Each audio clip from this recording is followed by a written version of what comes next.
لا إله إلا الله لا إله إلا الله لا إله إلا الله ما لنا رب سوى.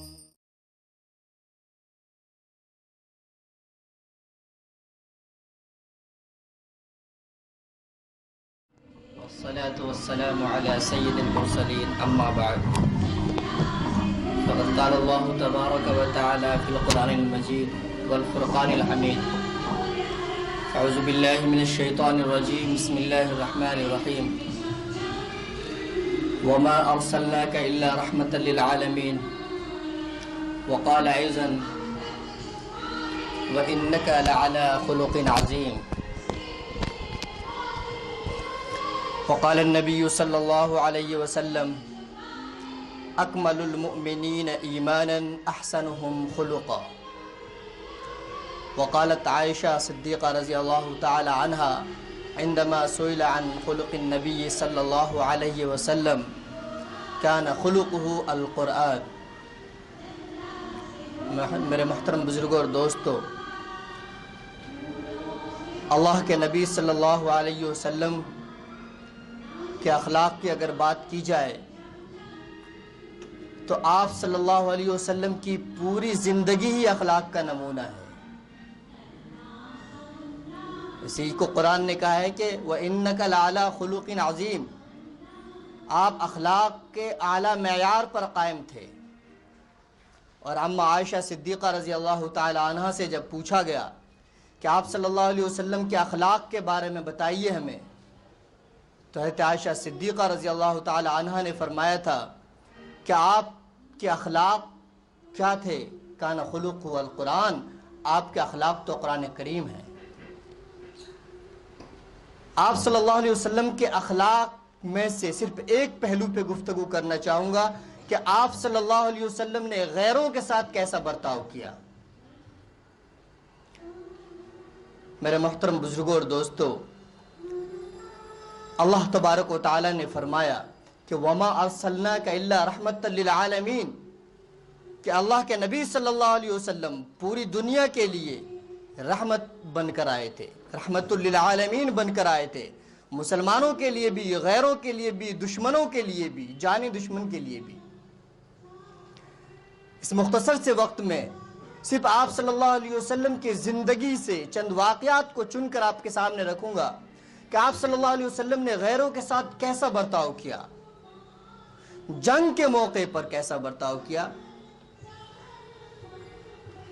جب دشمن نے آپ کو مکہ کے اندر رہنا مشکل کر دیا، زمین تنگ کر دی آپ پر اور آپ کے رشتہ داروں پر، اس وقت کیسا برتاؤ کیا. میرے محترم بزرگوں اور دوستو، حقیقت تو یہ ہے کہ اصل چیز اخلاق ہی ہے جس کی وجہ سے دین دنیا کے اندر عام ہوا اور ہم لوگ آج مسلمان ہیں. ہمارے آباء و اجداد صرف تقریروں سے، لٹریچر سے، کتابوں سے مسلمان نہیں ہوئے تھے. وہ اخلاق ہی ایسی چیز تھی جس کی وجہ سے ہم مسلمان بنے ہیں. اللہ کے نبی صلی اللہ علیہ وسلم کے اخلاق ہی تھے جسے دیکھ کر اور جس سے متاثر ہو کر غیروں نے اسلام کو قبول کیا ہے. چند واقعات سناتا ہوں آپ کو کہ ایک مرتبہ کا واقعہ ہے کہ ایک کافر اللہ کے نبی صلی اللہ علیہ وسلم کے پاس آیا. اجنبی تھا، کافر تھا. آپ صلی اللہ علیہ وسلم نے اکرام کیا اور صحابہ سے کہا کہ تمہارے پاس جو کچھ ہے لے کر آؤ، اور پھر یہ کہا کہ بکری لے کر آؤ. بکری کو لایا گیا تو آپ صلی اللہ علیہ وسلم نے اس کا دودھ دونے کا حکم دیا اور اس شخص نے پورا دودھ پی لیا. پھر دوسری بکری آئی، اس کا بھی دودھ پی گیا، حتیٰ کہ 7 بکریوں کے دودھ پی گیا وہ. پھر دوسرے دن رات میں وہ شخص آپ صلی اللہ علیہ وسلم کے اخلاق سے بہت متاثر ہوا کہ میں ایک اجنبی تھا اور میں نے حد سے زیادہ دودھ پیا، لیکن کبھی آپ صلی اللہ علیہ وسلم کے چہرے پر بالکل شکن نہیں آئی. اور اس اخلاق کریمہ سے متاثر ہو کہ وہ شخص مسلمان ہو گیا. اور دوسرے دن جب اس شخص کو دودھ پیش کیا گیا تو ایک بکری کا دودھ پیا اور دوسری کا تھوڑا سا پی کر چھوڑ دیا. تو وہ شخص جو مسلمان ہوا، اللہ کے نبی صلی اللہ علیہ وسلم کی مہمان نوازی کو دیکھ کر. ایک دوسرا واقعہ بھی بالکل ایسے ہی ہے کہ ایک شخص اللہ کے نبی صلی اللہ علیہ وسلم کے پاس آیا، کافر تھا.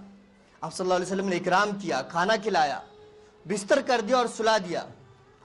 صبح ہونے سے کچھ پہلے آپ صلی اللہ علیہ وسلم حاضر ہوئے کہ دیکھتا ہوں کہ کیا حال ہے، کوئی ضرورت ہوگی شاید مہمان کو. جب آپ صلی اللہ علیہ وسلم آئے تو دیکھا کہ بستر خالی ہے اور بستر پہ گندگی ہے، استنجا ہے.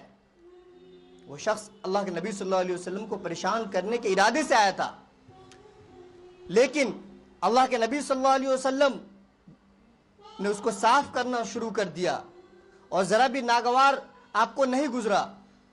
ادھر یہ شخص جب تھوڑے آگے نکل گیا تو اس کو یاد آیا کہ میں تو اپنی تلوار بھول آیا ہوں. واپس آیا جلدی سے کہ ابھی تو کوئی اٹھا نہیں ہوگا، میں تلوار لے کے آ جاؤں گا. جب وہ آیا تو دیکھا کہ اللہ کے نبی صلی اللہ علیہ وسلم گندگی کو صاف کر رہے. بہت پشیمان ہوا، شرمندہ ہوا، لیکن آپ صلی اللہ علیہ وسلم نے ایک لفظ اف تک نہیں کہا اور یہ کہا کہ آؤ آؤ، شاید تم اپنی تلوار بھول گئے ہو، لے لو.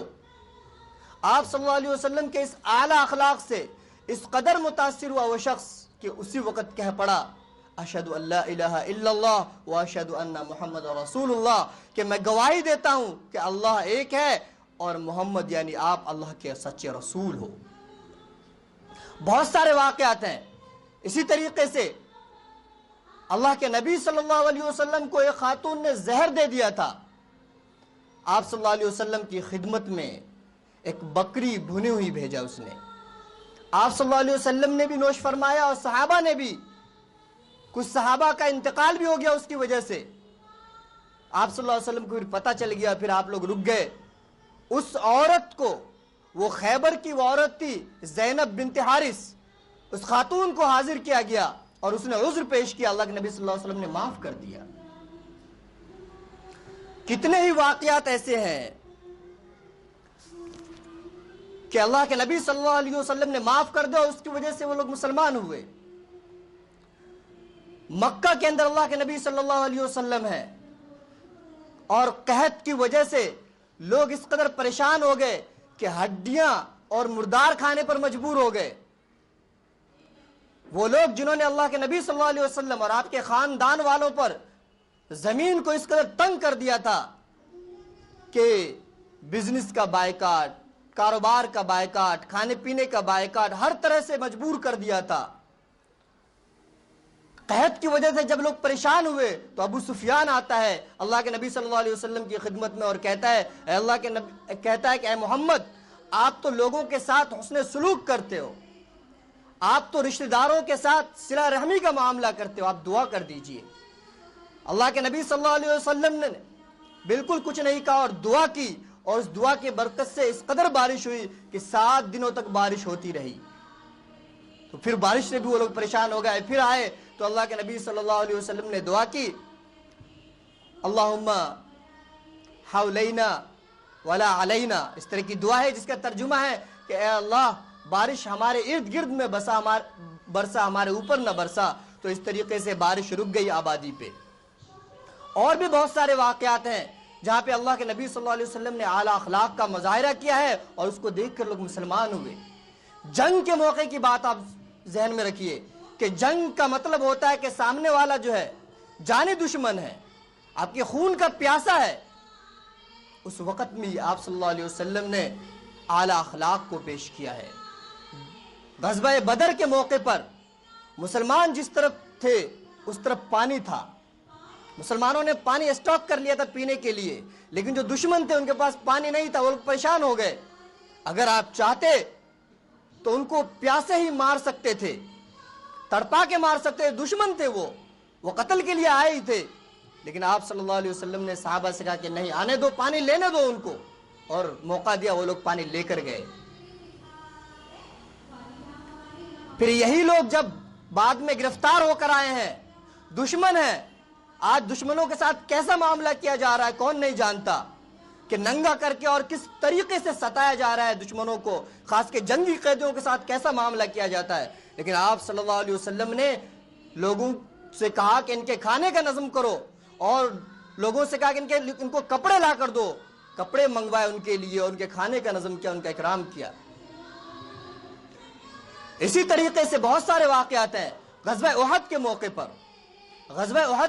پر اللہ کے نبی صلی اللہ علیہ وسلم پر بھی حملہ ہوا، متعدد صحابہ شہید ہوئے، بڑے بڑے صحابہ، حضرت حمزہ رضی اللہ تعالیٰ عنہ آپ صلی اللہ علیہ وسلم کے چچا، حضرت مصعب بن عمر رضی اللہ تعالیٰ عنہ جس کو اللہ کے رسول صلی اللہ علیہ وسلم نے سب سے پہلا معلم بنا کر اور مبلغ بنا کر مدینہ بھیجا تھا، وہ بھی شہید ہوئے۔ آپ صلی اللہ علیہ وسلم پر حملہ ہوا اور خود جو ہے اللہ کے نبی صلی اللہ علیہ وسلم کے چہرے مبارک سے دھنس گیا، تو ایک صحابی حضرت ابو عبیدہ بن جراح نے دانت سے نکالا تھا اس کو، اور ان کے بھی 2 دانت شہید ہو گئے تھے۔ اس موقع پر سب لوگ پریشان تھے، اور صحابہ نے کہا اے اللہ کے نبی صلی اللہ علیہ وسلم آپ تو نبی ہیں، آپ بد دعا کر دیجئے ان لوگوں کے لیے، ہمیں کتنا ستایا ان لوگوں نے۔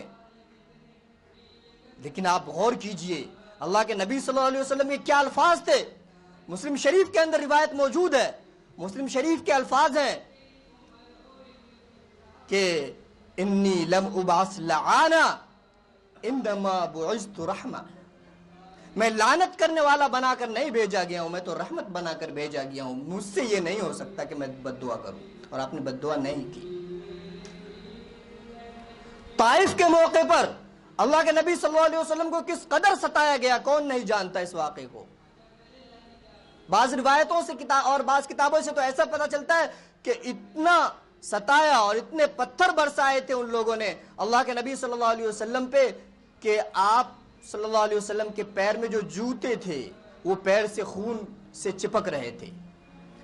آپ صلی اللہ علیہ وسلم ایک باغ میں آ کر بیٹھ جاتے ہیں، انتہائی مایوسی کا عالم ہے، تو اللہ تبارک و تعالیٰ نے بادل کے ذریعے آپ پہ سایہ کیا ہے، اور اس بادل کے ٹکڑے سے حضرت جبرائیل علیہ السلام آپ سے مخاطب ہوئے اور یہ کہا کہ جو کچھ آپ کے ساتھ گزرا ہے اللہ نے دیکھ لیا ہے، اور آپ کے پاس پہاڑ کے فرشتوں کو بھیجا ہے، آپ جو حکم کریں گے وہی ہوگا۔